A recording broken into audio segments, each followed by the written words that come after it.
Hello, hello, bienvenue sur le podcast Les choses de la vie. Les choses sont belles.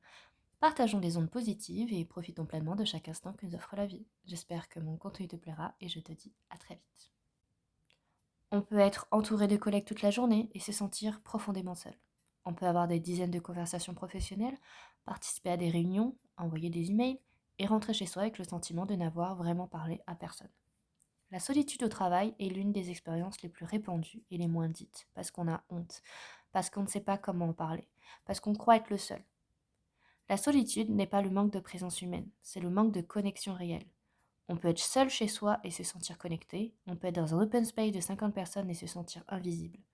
La solitude, c'est l'écart entre le niveau de connexion qu'on a et celui dont on a besoin. Au travail, les connexions sont souvent utilitaires. On se parle pour avancer sur un projet, résoudre un problème, coordonner. Ce n'est pas sans valeur, mais ça ne répond pas aux besoins de connexion authentique, d'être vu comme une personne entière, pas juste comme un rôle. Et cette forme de solitude est en augmentation.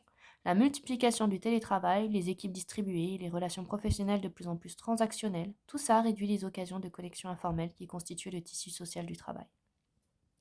La solitude au travail porte une honte particulière. On croit que si on est seul, c'est qu'on est quelque chose de pas assez sympathique, pas assez sociable, pas assez intéressant. Il y a aussi une pression à afficher une façade de compétence et de sérénité au travail.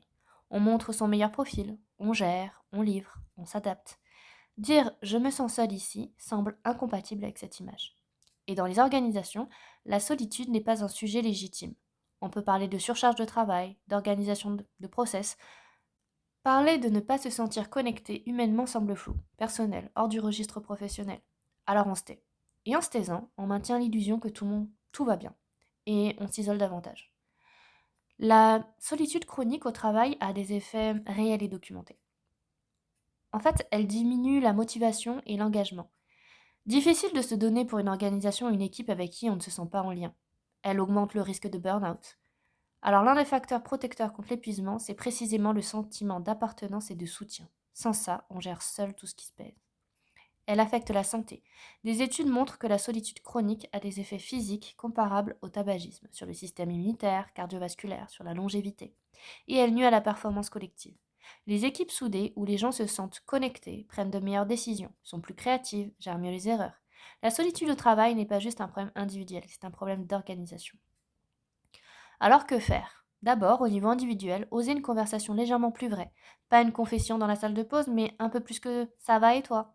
Partager quelque chose de réel, une réflexion, une difficulté, quelque chose qui t'enthousiasme.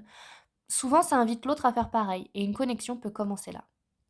Identifier les personnes avec qui il y a une affinité, même minime, et investir un peu dans ce lien. Un déjeuner, un café, une conversation en dehors du contexte purement opérationnel. Et au niveau organisationnel, les managers et les organisations ont un rôle.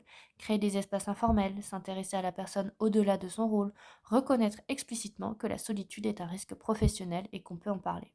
Et si on est manager et qu'on entend quelqu'un s'exprimer, en tout cas sur sa solitude, résister à l'impulsion de vite résoudre ou de minimiser. Juste l'accueillir, je t'entends, ce n'est pas anodin ce que tu dis là. Ça peut faire une différence immense. La solitude au travail, elle est réelle, répandue et sous-estimée. Elle touche des gens brillants, engagés, qui n'ont rien de défaillant.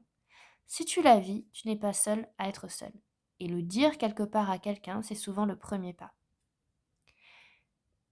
Je te remercie d'avoir écouté mon podcast. Je te dis à très vite pour un autre épisode et en attendant, prends bien soin de toi.